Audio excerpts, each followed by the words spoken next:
안녕하세요. 콘텐츠 렌즈 수업 시작하겠습니다.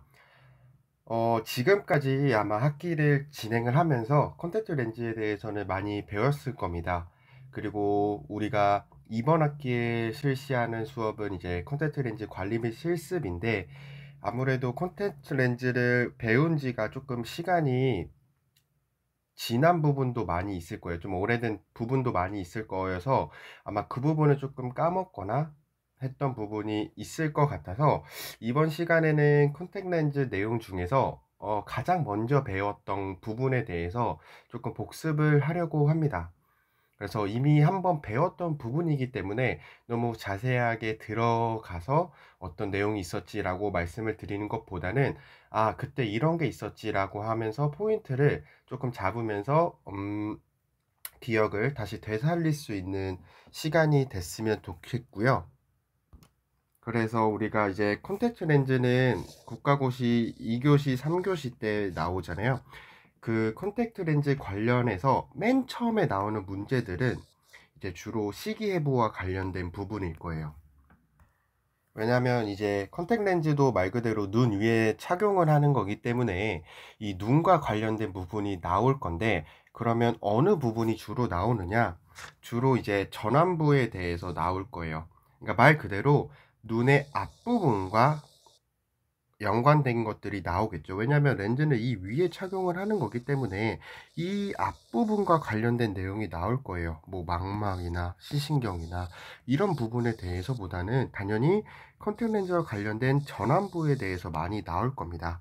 그 중에서도 이 5개의 부분에 대해서 주로 나올 건데, 뭐 각막, 각막 윤부, 결막, 눈물, 눈꺼풀, 이렇게 5가지에 대해서 나올 겁니다.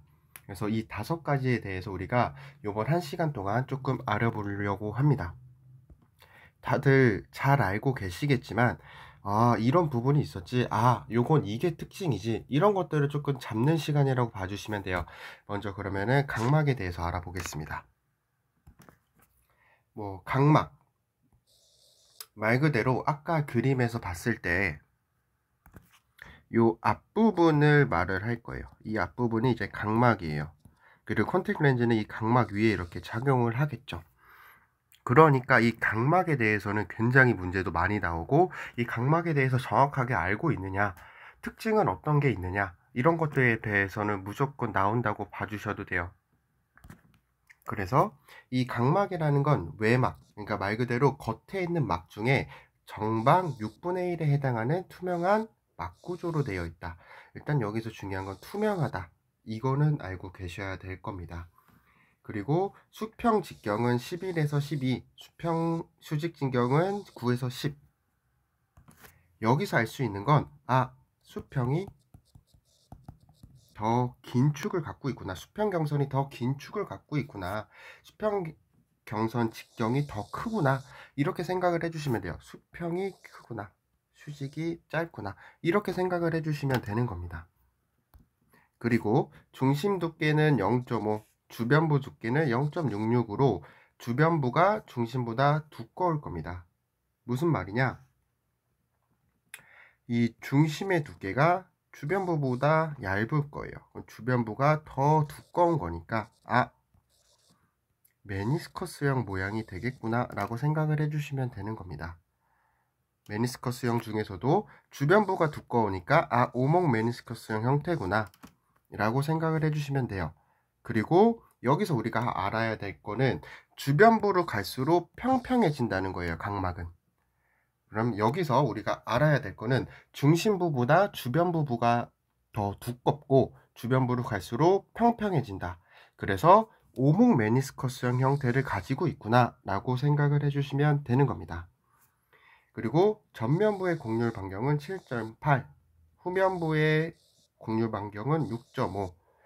후면부의 곡률 반경이 더 짧으니까 반지름이 더 짧다라는 거니까 더 커브질 거고, 전면부는 더 곡률 반경이 기니까 반지름이 긴 거니까 더 평평할 겁니다. 이거를 알고 계셔야 돼요. 그리고 각막의 골절률은 1.376이다. 이거는 사실 우리가 시기예보에서도 배웠을 거고 굉장히 누누이 배웠을 거니까 다들 알고 있을 거예요.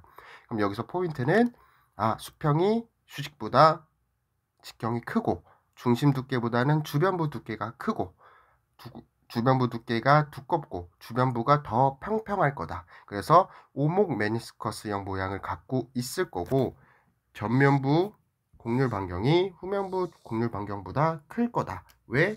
오목 메니스커스형 모양이니까. 곡률 반경이라는 건 반지름이잖아요. 그래서 이 반지름이 더 기니까 더 평평하겠죠. 그리고 굴절률은 1.376을 갖고 있다. 이렇게 봐주시면 되고, 우리가 각막을 배울 때 굉장히 많이 배웠던 게 있어요. 이 각막은 5개 층으로 되어 있다 라고 배웠죠. 그래서 이 5개 층이 어떤 건지는 당연히 알고 있어야 되고, 하나씩에 대해서 빠르게 알아보겠습니다. 먼저 가장 위에 있는 상피에 대해서 알아볼게요. 상피는 이제 전체 10% 정도, 그러니까 각막 전체 10% 정도 해당하고요. 좀 간단하게 말씀을 해드리면, 이거는 각막의 완전성을 유지하기 위해서 반복적으로 탈락과 재생을 반복하는 곳이에요. 그래서 여기서 알아야 될 거는 각막 상피도 5개에서 6개 구조로 되어 있고, 크게 보면은 이렇게 3개 층으로 나뉠 텐데, 가장 밑에 있는 바닥세포가 있고 그 중간에 있는 날개세포가 있을 거고, 가장 외부에는 표면세포가 있을 건데, 여기서 조금 특징이라고 하는 것은 이제 각막이 있으면 각막 윤부 부분 있죠. 각막 윤부라는 부분은 이 그림에서 봤을 때 각막 끝부분, 이 부분이 이제 각막 윤부라고 하는 거예요. 그래서 이 부분에서 이제 세포를 생산을 하는 거예요. 상피세포를 만드는 거예요, 각막에. 그래서 여기서 만들고 여기서 만들고 계속 만드는 겁니다. 이런 식으로 만들면서 바닥세포를 가득 채우는 거예요. 그래서 이 그림으로 다시 돌아오면 이렇게 바닥세포를 계속 만드는 겁니다. 근데 어느 순간 이게 계속 만들다 보면 이게 가득 차겠죠. 근데 생산을 계속 하니까 이게 좌우로 이렇게 밀면서 하나 있는 게 위로 이렇게 올라가는 겁니다. 이게 올라가겠죠. 좌우에서 계속 생산이 되니까. 그럼 위로 올라가면서 점점 모양이 바뀌면서 날개세포처럼 됐다가 평평해지면서 상피까지 이렇게 올라가는 겁니다. 그래서 이 세포 이동이 바닥에서 표면 세포까지 7일 정도 걸려요. 여기 끝까지 올라가는데 7일 정도 걸리고, 여기 상피에서는 이제 탈락이 되고 다시 재생이 되는 거예요. 하나씩 올라오고 나가고 버려지고 또 생기고 또 버려지고, 이 과정이 계속 이루어지는 겁니다. 그럼 우리가 각막 상피에서 알 수 있는 거는 크게 3가지 층으로 나뉘어지는구나. 그래서 바닥세포, 날개세포, 표면세포 이렇게 나누어질 건데, 바닥세포에서 표면세포까지 7일 정도 걸릴 거고, 이 각막 상피는 재생이 되는구나 라고 생각을 해주시면 돼요. 재생. 그러기 때문에 우리가 뭐 라식 라섹을 해도 각막 상피가 이게 다시 재생이 되는 거예요. 그리고 여기서 포인트는 각막 상피는 규칙적이고 균일한 두께를 가지고 있는 겁니다. 여기서 중요한 거는 각막 상피는 재생이 될 거고, 바닥세포에서 표면세포까지가 이제 7일 정도 걸릴 것이다. 그래서 우리가 라섹이라는 거는 각막 상피도 깎고 실질도 깎잖아요. 그래서 각막 상피가 재생되는 7일 정도는 조금 회복 기간이 필요한 거고, 뭐 라식은 이 각막 상피의 뚜껑처럼 만들어서 실질 부분을 조금 수술을 해주는 거고요. 이거를 알고 있어야 되고, 이 각막 상피 안쪽에는 보호막막이 있습니다. 이 보호막막은 불규칙적으로 배열된 교연 섬유로 되어 있습니다. 말 그대로 무작위로 배열된 미세한 콜라겐 섬유로 되어 있는 거예요. 그래서 무작위로 배열되어 있는 콜라겐 원섬유라고 생각해주면 돼요. 이건 말 그대로 막이에요, 막. 그래서 감염이나 외상 등에서 좀 잘 견디는 부분입니다. 근데 이 보호막막은 손상받은 부위는 재생되지 않고 흔적이 남습니다. 그러면 상피는 재생이 됐었고 보호막막은 재생이 되지 않았습니다. 그래서 이 보호막막이 하는 역할은 말 그대로 이 보호막막 위에 상피가 있으니까, 각막 상피가 있으니까 이 각막 상피가 고정될 수 있는 지지대 역할도 해줄 거고, 이 안쪽으로 뭐 감염되지 않도록 막 역할을 해줄 거예요. 방어막. 그래서 이 밑에는 또 각막 실질이 있잖아요. 여기에는 상피가 있을 거고, 그 사이에 막 역할을 하는 거여서 천공상으로서 각막 실질을 보호하는 역할을 한다, 이렇게 생각을 해주시면 돼요. 뭐 특별한 일을 하는 건 아니고 말 그대로 상피와 이 실질 사이에 있고, 상피가 고정될 수 있게 해주고 그 실질에 뭐 보호해준다, 이렇게 생각을 해주시면 될 것 같습니다. 그리고 세 번째는 이제 실질. 이 실질은 각막 전체의 90%를 차지를 할 겁니다. 두께가 굉장히 두꺼워요. 거의 대부분을 차지한다고 봐주셔도 되는데, 이 실질에는 이 점액다당류라고 하는 친수성 물질이 있는데, 그거와 결합되어 있는 친수성 교원섬유로 구성이 되어 있는 겁니다. 그래서 이 교원섬유들이 규칙적으로 배열되어 있는 거예요. 교원섬유가 규칙적으로 배열되어 있다 라고 생각을 해주시면 돼요. 이 규칙적으로 배열되어 있다라는 게 굉장히 중요합니다. 근데 이 교원섬유가 친수성 점액다당류와 같이 결합이 되어 있는데, 이 친수성 점액다당류가 음이온 상태입니다. 중요합니다. 음이온 상태로 되어 있으니까 물이나 뭐 양이온 이런 것들과 계속 결합을 하는 성질을 가지고 있어요. 그렇기 때문에 이 점액다당류가 교원섬유와 결합되어 있고, 그 교원섬유들로 이렇게 실질이 배열되어 있는데, 이 점액다당류 자체가 음이온이기 때문에 물이나 양이온이랑 이렇게 결합이 되기 때문에 이 점액다당류가 각막의 함수 상태를 만드는 데 굉장히 중요한 역할을 합니다. 이 점액다당류와 물이 결합하는 성질을 가지고 있기 때문에.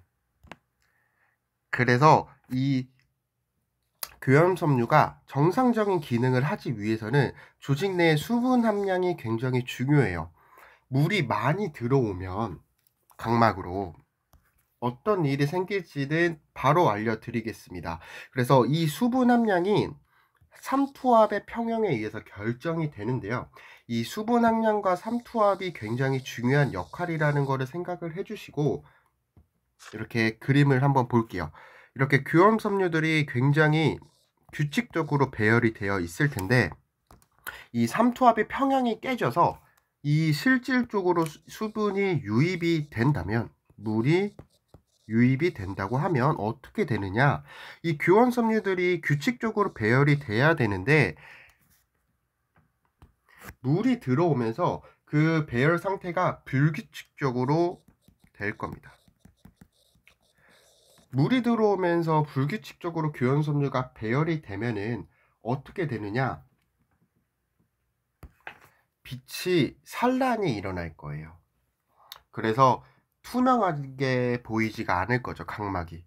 뭐 간단하게 얘기를 해드리면, 교원섬유들이 이렇게 배열이 되어 있으면, 규칙적으로 배열이 되어 있으면 이 섬유 사이의 공간이 빛의 파장보다 가까워요. 그렇기 때문에 빛의 파장이 이렇게 산란이 일어나지 않는데, 이게 배열이 갑자기 뭐 이렇게 갔다가 이렇게 갔다가 뭐 이런 식으로 되면은 이 사이에 빛이 산란이 일어나는 거예요. 이 사이에서. 그래서 각막의 투명성을 잃게 됩니다. 빛이 퍼지면서. 그렇기 때문에 물이 유입되면은 그 규칙적인 배열 상태가 불규칙 배열 상태로 되면서 빛이 산란이 일어난다, 이렇게 생각을 해주시면 되는 거예요. 그래서 이 실질에서 굉장히 중요한 역할을 하는 것은, 일단은 뭐 각막의 90% 정도를 구성을 할 거고, 이 교원섬유들이 규칙적인 배열을 하면서 각막의 투명성을 유지시킬 거다. 그래서 이 삼투압 평형 상태가 깨지면 물이 실질로 들어가서 교원섬유의 규칙적인 배열이 불규칙적으로 바뀌면서 빛이 산란이 일어나고, 그러면 각막의 투명성이 유지가 되지 않을 거다. 이렇게 생각을 해주시면 되는 겁니다. 그럼 우리가 여기서 알 수 있는 건, 각막의 투명성을 투명하게 유지시키려면 이 교염 섬유들이 규칙적으로 배열이 되어 있어야 되는구나. 그래서 이 교염 섬유들이 규칙적으로 배열되어 있는 곳은 실질이구나. 이 정도로 생각을 해주시고 넘어가 주시면 됩니다. 그래서 뭐 이렇게 각막이 투명한 게 불투명하게 바뀌면 당연히 시력 저하도 오겠죠. 그래서 각막 부종이라는 게 각막이 이렇게 물이 들어와서 좀 두꺼워지는 거잖아요. 각막 부종이 일어나면 이렇게 투명성이 깨질 거니까 시력 저하가 같이 일어날 거다. 이 정도까지만 생각을 해주시면 될 것 같습니다. 그 다음은 이제 데스매막.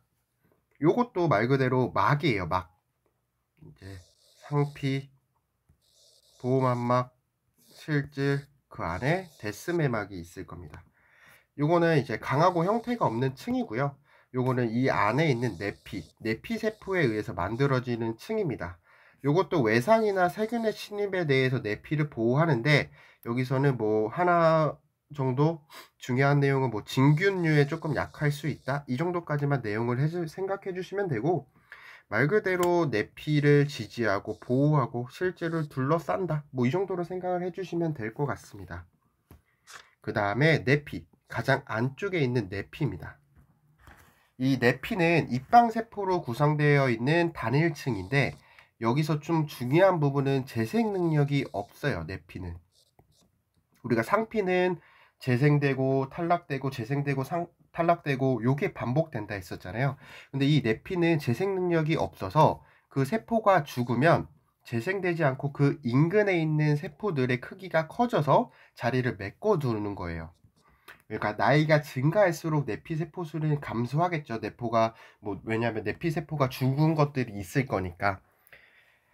그래서 이 내피는 재생되지 않고 그 인근에 있는 정상적인 세포가 크기가 커져서 죽은 세포의 자리를 메꿔주는데, 이 내피의 가장 중요한 역할은 이겁니다. 이온을 방수와 누액으로 유출시키는 펌프 작용을 하는 거예요. 이 내피 세포에는 펌프 작용을 하는 게 있어요. 그래서 안쪽으로 이동시키고 바깥쪽으로 이동시키고 이렇게 펌프를 할 수 있는 겁니다. 이게 가장 중요합니다. 그래서 이 펌프 작용을 사용을 해서 각막에 물이 들어오고 빠지고 이런 걸 진행을 해줘야 되기 때문에, 이 각막 내피의 손상은 각막 탈수 상태를 유지하는데 굉장히 중요한 영향을 미칠 거예요. 이 내피에 있는 펌프를 이용해서 물이 왔다 갔다 한다고 생각을 해주시면 되는데, 그러면 물이 많이 들어오면 아까처럼 실질에 있는 교원 섬유의 규칙적인 배열이 불규칙적으로 바뀌면서 빛의 산란이 일어나고 시력이 저하가 되기 때문에, 우리가 이 각막 내피의 손상은 시력에 굉장히 많이 영향을 미칠 거다라고 생각을 해주시면 될 겁니다. 혹은 시력, 혹은 아니면 투명한 거, 각막이 투명하게 유지가 되는 거에도 많은 영향을 미칠 것이다, 이렇게 생각을 해주시면 되고, 전방에서 실질로 수분이 유입되는 것을 막아주는 역할도 한다, 이렇게 생각을 해주시면 될 것 같습니다. 그러면 우리가 각막의 5개 층에 대해서 조금 배웠어요. 그럼 그거에 대해서 간단하게 정리를 한번 해볼게요. 먼저 제일 외부에 있는 거는 각막 상피였습니다. 상피. 그래서 요거는 뭐 크게 3개 층으로 되어 있었고, 가장 밑에 있는 뭐 바닥세포에서 올라오면서 날개세포, 혹은 뭐 배상세포라고도 하죠. 이 날개세포, 익상세포 뭐 이런 것들이 다시 상피까지 올라가고, 이게 7일 정도 걸릴 것이다. 근데 이건 재생이 될 거고, 그 다음에 밑에 있는 보호막막은 말 그대로 보호해주는 막, 이 정도로 생각을 해주시면 되고, 세 번째는 이제 실질은 굉장히 두껍다 했죠. 각막의 대부분을 차지했을 거고, 이 친수성 교원 섬유로 이 교원 섬유들이 규칙적인 배열을 해서 투명성을 유지하는 데 굉장히 중요한 부분이다, 규칙적인 배열이. 근데 삼투압의 불균형으로 인해서 실질로 물이 들어오면 그 교원 섬유의 규칙적인 배열이 깨지면서 그래서 빛이 산란이 일어나고 시력도 많이 저하가 될 거다, 이것까지 생각을 해주시면 되고, 네 번째 층은 데스매막이었고, 이 데스매막도 말 그대로 막이에요. 그래서 내피도 지키고 이렇게 생각을 해주시면 되는데, 뭐 세균의 침입에 대해서 막아주는데 진균에 대해서는 조금 약하다 이렇게 생각을 해주시면 됩니다. 그리고 다섯 번째, 내피는 가장 안쪽에 있는 층이고 여기는 재생 능력이 없기 때문에 세포가 죽으면 인근 세포들이 퍼져서 그 자리를 메꿔줄 거고, 그러면서 나이가 증가할수록 내피에 있는 세포 수도 감소될 거다. 그리고 가장 중요한 건 내피는 펌프 작용을 하는데 이거를 방수와 누액으로 막 이온을 이동을 시켜주는 거다 라고 생각을 해주시면 될 것 같습니다. 그래서 이 각막 내피의 손상은 각막의 수분 상태를 유지하는 데 굉장히 중요한 역할을 미치고, 그래서 이 내피가 손상이 되면 물이 많이 들어오거나 많이 빠지면서 시력 저하도 일어날 거고 각막의 투명성도 많이 깨질 거다 이렇게 생각을 해주시면 될 것 같습니다.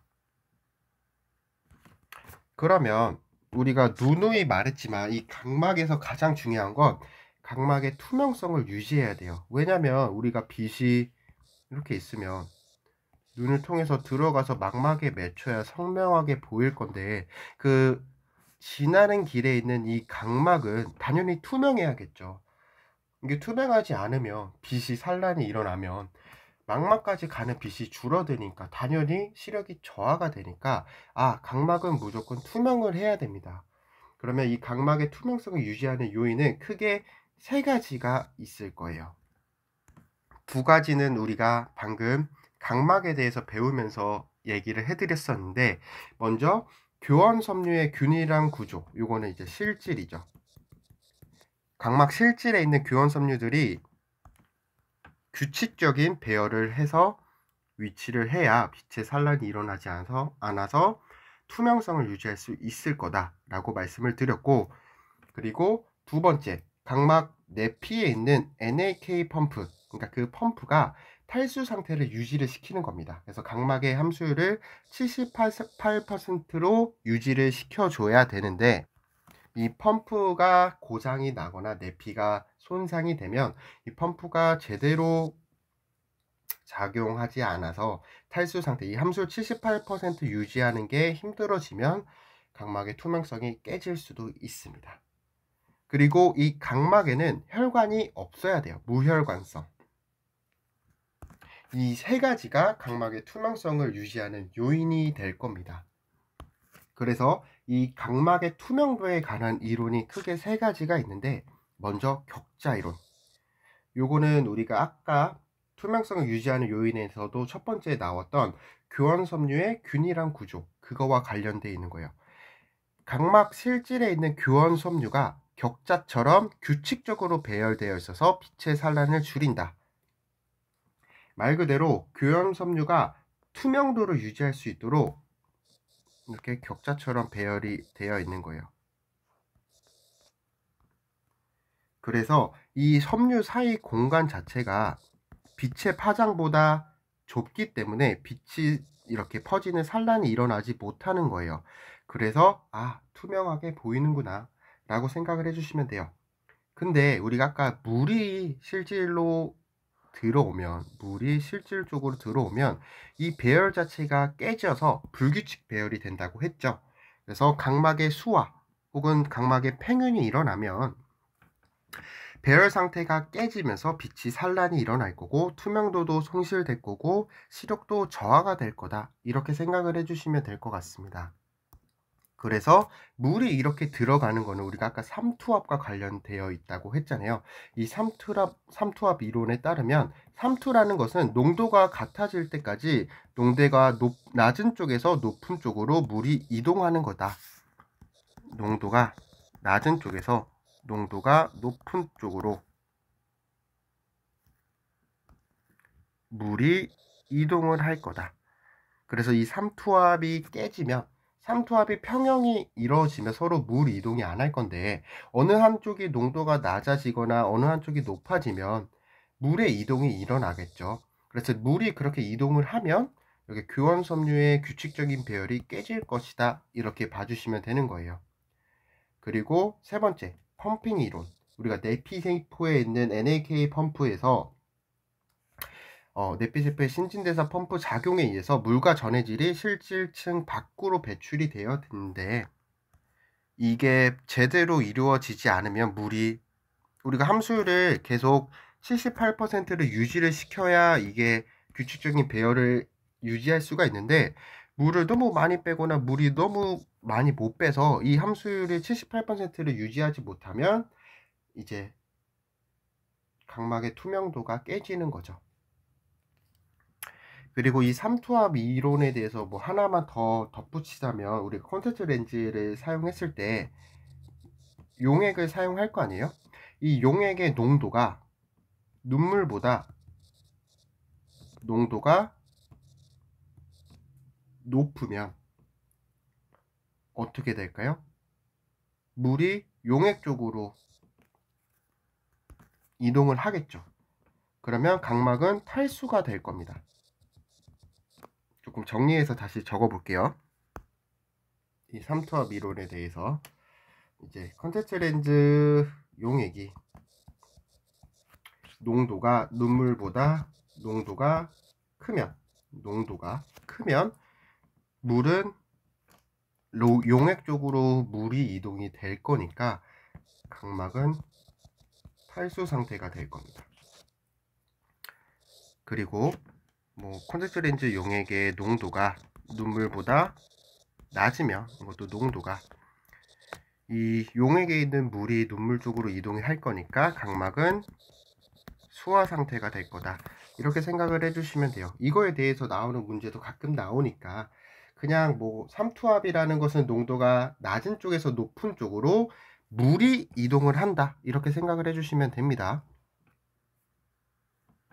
뭐 예를 들면 뭐 그런 거라고 생각해 주시면 돼요. 뭐 소금물이 있을 때 소금물이 짠 게 농도가 높은 거잖아요. 소금물이 덜 짠 게 농도가 낮은 거고. 근데 이걸 두 개를 뭐 이렇게 놔둔다고 하면 여기는 물이 많고 소금이 적은 거고, 여기 소금이 많고 물이 적은 거니까 농도가 높은 게 물이 짠 쪽으로 이동을 해준다. 이렇게 생각을 해주시면 되는 거예요. 그래서 농도가 낮은 쪽에서 높은 쪽으로 물이 이동을 한다. 이렇게 생각을 해주시면 될 것 같습니다. 그리고 이 각막은 산소 공급을 주로 대기에서 받습니다. 이 각막 앞에 누액이 있죠. 눈물이 있을 거예요. 이 눈물에 이 대기에 있는 산소가 녹고 이 산소가 각막을 이렇게 들어간다 라고 생각을 해주시면 되는 거고, 그래서 이 누액의 역할이 굉장히 중요한 겁니다. 각막 위에 있는 누액에서 산소가 공급이 받을 거다 라고 생각을 해주시면 되고, 그리고 각막 내피에 있는 이제 상피는 이렇게 눈물에 붙어 있기 때문에 대기에 있는 산소가 눈물에 녹고 그 눈물에 있는 산소가 각막 상피를 통해서 들어갈 거고, 가장 안쪽에 있는 내피는 우리가 이렇게 수정체가 있고 여기 안에 방수가 이렇게 유출이 되잖아요. 이 방수를 통해서 산소를 공급받는다 라고 생각을 해주시면 되는 겁니다. 혹은 이 각막 옆에 있는 융부혈관에서도 받을 거고, 혹은 우리가 눈을 감았을 때 이렇게 눈을 감았을 때는 눈꺼풀판에 있는 모세혈관에서도 산소를 받을 거다. 이렇게 생각을 해주시면 되는데, 가장 주된 산소를 공급받는 곳은 대기에 있는 산소에서 받을 것이다. 그리고 그 산소는 눈물에 녹고 그 눈물에 녹은 산소를 각막 상피가 받는다. 이렇게 생각을 해주시면 되고요. 이 각막에도 에너지가 공급이 돼야 되는데, 포도당은 이렇게 방수가 아니면 아까 그림을 한번 볼게요. 방수라는 것은 이 각막 밑에 이렇게 유출되잖아요. 이렇게. 그러니까 이 방수를 통해서 산소도 공급받고 포도당이라는 영양분도 공급받는 거예요. 이렇게 각막 쪽으로. 그리고 여기 앞에 있는 눈물을 통해서 대기에 있는 산소가 눈물에 녹고 그 산소를 이렇게 상피가 받는 거다. 이렇게 생각을 해주시면 되는데, 에너지 공급은 이제 방수를 통해서 포도당을 이렇게 받고, 혹은 ATP 형태로 이제 에너지의 공급을 받는데, 그 ATP는 우리가 내피에 있는 펌프 작용이 굉장히 중요하다 했잖아요. 각막 투명성을 위해서는. 그 펌프를 작용하는데 ATP가 사용이 되는데, 그럼 ATP를 어떻게 받느냐? ATP는 크게 뭐 이 부분에 대해서는 나올 수도 있고 안 나올 수도 있는데, 크게 두 가지를 하면서 ATP를 얻습니다. 먼저 해당 작용, 그리고 두 번째는 TCA 사이클. 이렇게 두 가지를 통해서 우리가 ATP 생산이 되는데, 이 해당 작용을 통해서는 우리가 한 2ATP 정도 생산이 될 거고, TCA 사이클을 통해서 우리가 36ATP를 생산이 될 겁니다. 그래서 이 해당 작용이랑 TCA 사이클을 통해서 우리가 ATP를 받고, 그 ATP를 사용해서 내피의 펌핑 작용을 우리가 펌핑을 이제 하는 건데, 여기서 하나 더 알아주시면 좋을 게, 이 해당 작용을 하면서 산소가 사용되지 않아요. 산소 사용 S. 그래서 해당 작용은 산소를 사용하지 않습니다. 근데 이 TCA 사이클은 산소를 사용해요. 그럼 우리가 여기서 콘택트 렌즈를 배울 때 알 수 있었던 거는, 우리가 눈물을 통해서 이제 각막에 산소가 전달된다고 말씀을 드렸었죠. 근데 콘택트 렌즈를 착용을 해서 눈물이 잘 이렇게 순환이 되지 않으면 그 산소 공급이 힘들어질 겁니다. 뭐 예를 들어서 착용이 제대로 안 돼 있고 뭐 스티프하거나 플랫하게 돼 있어서 산소 전달이 잘 안 돼서 산소 공급이 안 되면 어떻게 되겠어요? TCA 사이클이 잘 일어나지 않겠죠. 왜냐면 TCA 사이클은 산소를 사용하면서 ATP를 생산을 하는 건데, 산소 공급이 안 되니까, TCA 사이클이 안 되니까 ATP 생산이 안 될 거예요. 그러면 우리가 이 ATP를 사용해서 각막 내피가 펌핑 작용을 하는데 펌핑이 잘 안 되는 거죠. 그러면 우리가 삼투압 조절이 잘 안 되면서 물이 유입될 수도 있고 물이 빠질 수도 있고, 그러면서 뭐 각막 실질에 있는 교연 섬유들이 불규칙하게 되면서 각막 부종 상태가 되면서 시력이 저하되고 혼탁이 일어날 수가 있는 거죠. 이거를 같이 생각을 해주셔야 돼요. 그래서 우리가 각막에도 ATP가 사용이 되는데, 그 ATP는 뭐 해당 작용이랑 TCA 사이클로 이용이 될 거고, TCA 사이클이 굉장히 많은 ATP를 생산을 하는데 여기는 산소가 필요하다. 그래서 우리가 콘택트 렌즈를 잘못된 피팅 상태로 착용을 하면 눈물이 순환이 잘 안 되면서 산소 공급이 원활하게 이루어지지 않아서 이 ATP 생산이 잘 되지 않아서 내피에 펌핑 작용이 잘 안 되고, 그럼 각막의 투명성이 유지가 안 되면서 시력이 저하가 될 거다. 이 정도까지 연결해서 생각할 수 있으면 굉장히 좋은 것 같습니다. 이 정도로 생각을 해주시면 될 것 같고요. 우리가 각막에는 신경이 3차 신경이 있어요. 그래서 제5 내신경이 영향이 있고요. 그리고 각막은 피부보다 굉장히 많은 신경 섬유를 가지고 있습니다. 그리고 우리가 수면 중에 눈을 감고 있으면 산소 공급이 원활하지 않으면서 각막 부종이 발생할 거예요. 한 4% 정도. 근데 우리가 이제 일어나면 눈을 뜰 거잖아요. 그러면은 누액 내에는 수분이 증발을 하는 거예요. 그러면서 각막 부종이 사라진다라고 생각을 해주시면 되는 겁니다. 그래서 우리가 수면 이제 잠을 자고 일어나면 약간의 각막에 부종이 일어날 거예요. 왜냐? 산소 공급이 원활하지 않으니까. 근데 이제 일어나면은 우리가 누에게 있는 수분이 증발을 하면서 부종이 사라진다. 여기까지 생각을 해주시고, 우리가 각막 산소 분압이 이제 각막에 산소 분압이 있잖아요.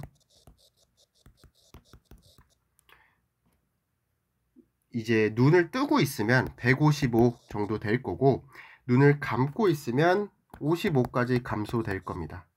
이거는 뭐 수치는 시기나 뭐 좀 나중에 컨택트 렌즈를 더 우리가 뭐 EOP 이런 것들을 배울 때 좀 더 설명을 해드릴 건데, 말 그대로 눈을 뜨고 있으면은 각막에 산소가 많겠죠. 눈물을 통해서 감막 그 산소가 녹고 그게 감막으로 들어오니까. 그리고 눈을 감으면 55까지 떨어진다. 이 정도 생각을 해주시면 될 것 같습니다. 그래서 우리가 나중에 이제 콘택트 렌즈를 조금 더 배울 때 뭐 각막 부종을 막기 위해서는 뭐 EOP가 10% 이상이 돼야 되고, 밤중에 각막이 뭐 팽현되지 않으려면 뭐 18% 이상이 돼야 되고, 이런 것들에 대해서도 조금 더 말씀을 드릴 거예요.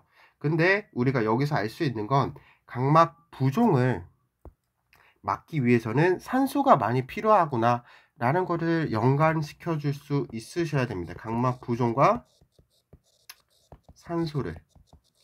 왜냐하면 이 산소를 사용해서 우리가 TCA 사이클이 돌고, 그러면서 ATP를 생산하고, 그 ATP를 각막 내피에 있는 펌프 작용에 작용을 하는데, 그게 제대로 원활하게 일어나지 않으면 각막 부종이 일어날 거다. 여기까지 이해를 하실 수가 있으셔야 되는 거죠. 그래서 이 정도까지 생각해 주시면 각막에 대해서 다 배울 거고, 이 각막 옆에 있는 그 각막 융부를 통해서는 우리가 뭐 영양분이나 이런 것들을 조금 공급을 받는다. 이 정도로 각막염분을 알고 넘어가 주셔도 될 것 같습니다. 그 다음은 결막입니다. 결막은 우리가 눈이 이렇게 있으면 앞에 눈꺼풀 있죠. 그 눈꺼풀 안쪽부터 눈까지 이렇게 연결된 거라고 봐주시면 돼요. 이 부분에 대해서가 이제 결막입니다. 그래서 크게 세 가지로 나누어질 거예요.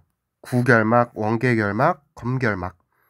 말 그대로 구결막은 안구 쪽 결막이라고 생각하면 돼요. 안구, 눈 쪽에 있는 이쪽이 구결막이 될 거고, 이 검결막은 안검, 말 그대로 이 눈꺼풀 쪽. 그래서 이 부분이 검결막이 될 겁니다. 그리고 구결막과 검결막을 연결해 주는 게 원계결막이다. 이렇게 생각을 해주시면 돼요. 그래서 이 세 가지가 합쳐져서 결막이라고 하고, 구결막은 안구 쪽, 검결막은 안검 쪽, 그리고 이 두 가지를 연결해 주는 게 원계결막이다 라고 생각을 해주시면 될 것 같습니다. 그리고 이 결막에서 중요한 부분은 이 술잔세포, 분비선에는 술잔세포라는 게 있는데, 이 술잔세포에서는 누에게 점액 성분을 생산할 겁니다. 그래서 이 부분에 대해서는 좀 이따 누에게에 대해서 설명을 할 때 조금 더 말씀을 드릴게요. 근데 이거에 대해서 굉장히 물어보는 문제가 빈번하게 출제가 돼요. 누에게 점액 성분이 어디서 생산이 되느냐? 이것은 결막의 술잔세포 혹은 배상세포, 여기서 누에게 점액 성분이 생산이 된다. 그리고 결막에 있는 분우선, 전 눈물샘에서는 크라우즈샘과 볼프링샘이 있는데, 이것은 누에게 수성층을 생산한다. 이 정도로 생각을 해주시면 될 것 같습니다.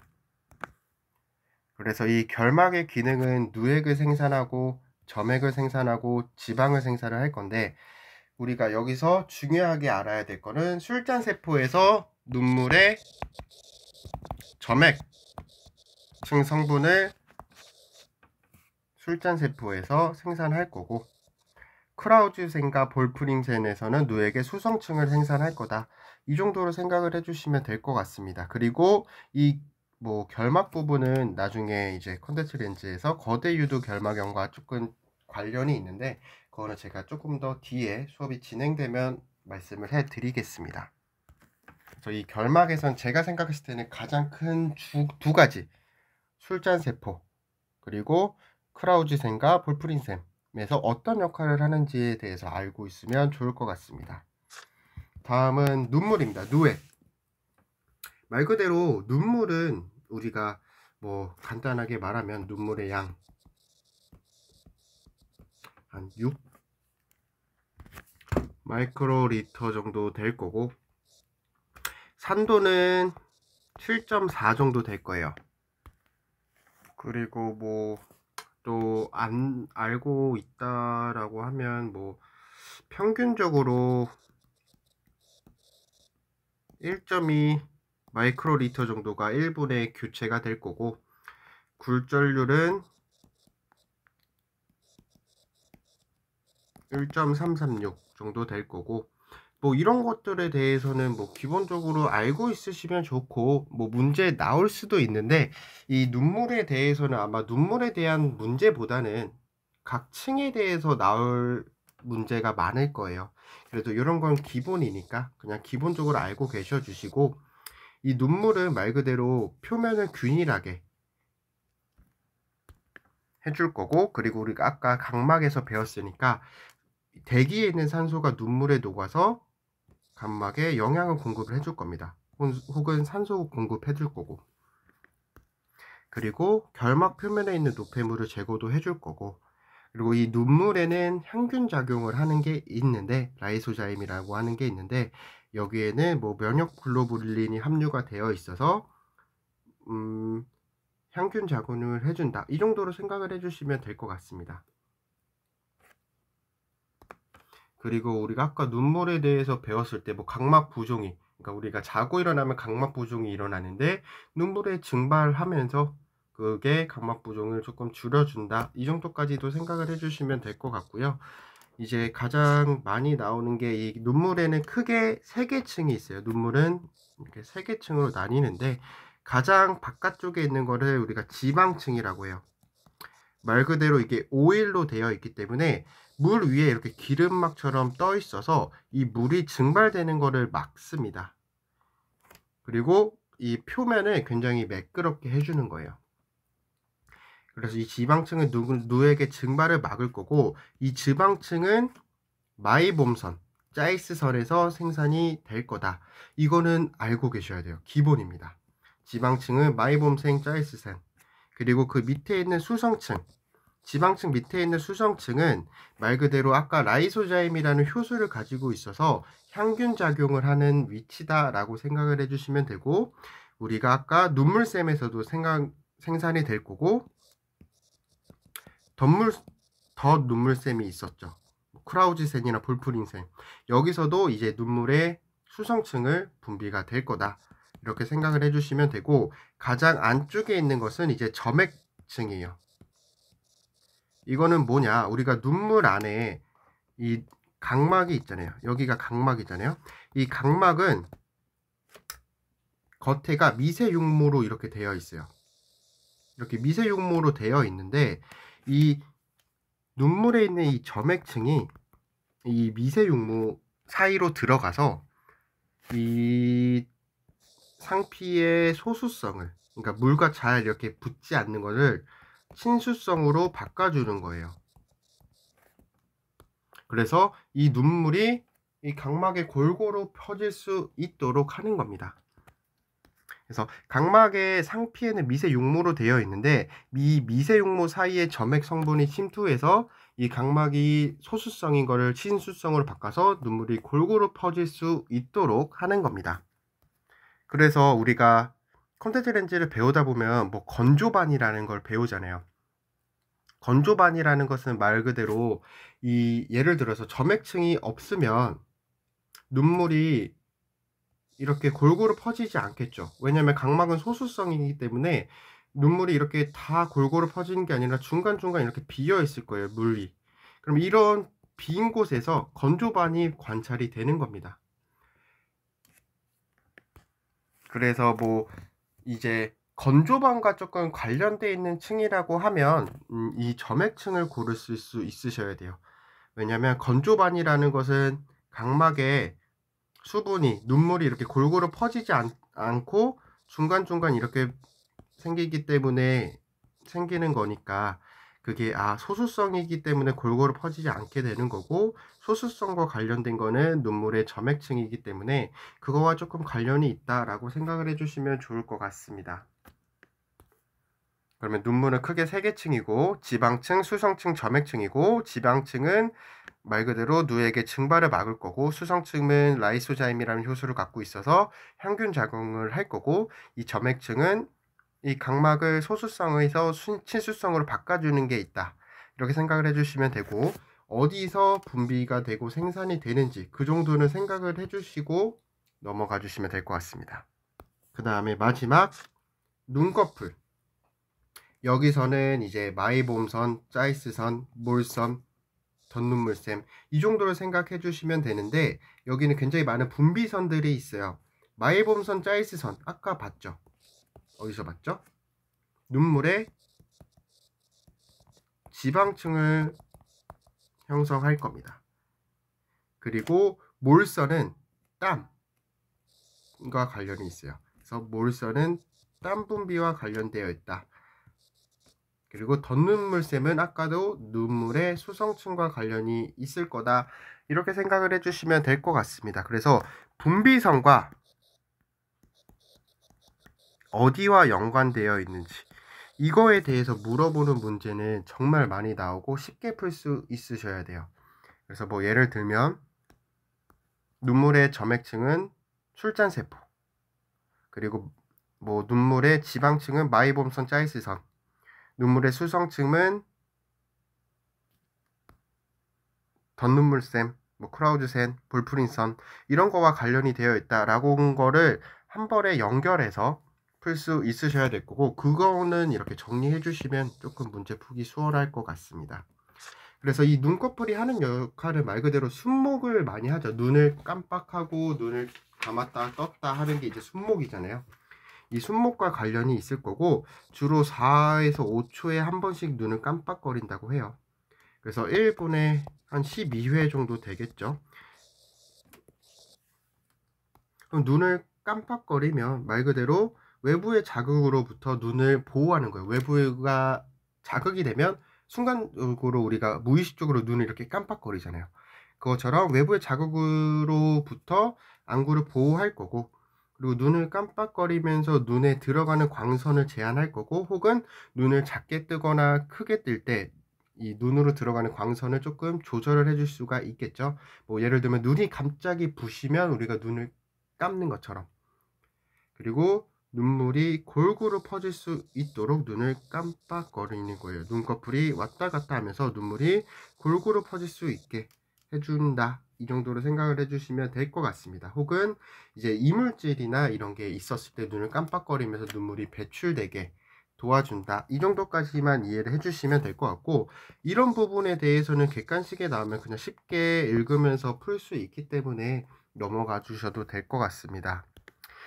사실 이 부분은 굉장히 많은 파트예요. 우리가 전환부에 대해서는. 근데 우리가 1시간 만에 다 정리를 하려고 하니까 말도 빨라지고 조금 정신이 없었을 수도 있는데, 우리가 조금 간단하게 보면 뭐 각막은 어떠한 특징들이 있었는지, 뭐 수평 경선이 어디가 더 수평인지 수직인지, 아니면 중심 두께가 두꺼운지 주변부 두께가 두꺼운지, 이런 기본적인 형상에 대해서도 알고 있으셔야 되고, 5개 층으로 나뉘는데 그 5개 층의 특징에 대해서, 그래서 뭐 상피는 어떻고 이건 어떻고 이런 거에 대해서만 이해해 주시고, 영양분을 어디서 공급받는지, 그리고 이 각막은 가장 중요한 건 투명해야 되는데 이 투명성을 유지하는 요인은 어떤 게 있는지, 사실 투명성이 굉장히 중요합니다. 그래서 그 투명성이 어떻게 유지가 되는지 이런 것도 알아주시면 좋을 것 같고, 각막 흉부, 그리고 결막, 그리고 결막과 눈물은 크게 세 층으로 분리가 됐었고, 지방, 수성, 점액, 그리고 어느 분비선에서 이게 눈물과 관련이 있는지 이런 것도 같이 생각을 해주시면서 문제를 풀어주시면 될 것 같고요. 1시간 동안 정신이 없었겠지만 본인만의 방법으로 조금 정리를 해주시면 국가고시 문제를 푸는데 조금 수월할 것 같습니다. 무조건적으로 오늘 배웠던 부분, 그러니까 이 파트에서 콘택트 렌즈 첫 번째 혹은 두 번째, 많으면 두 문제 정도 나올 수 있으니까 이 부분에 대해서만 잘 정리를 해도 첫 번째 문제를 맞고 넘어간다, 이렇게 생각을 해주시면 될 것 같습니다. 네, 1시간 동안 고생 많으셨습니다. 다음 주에 뵙겠습니다.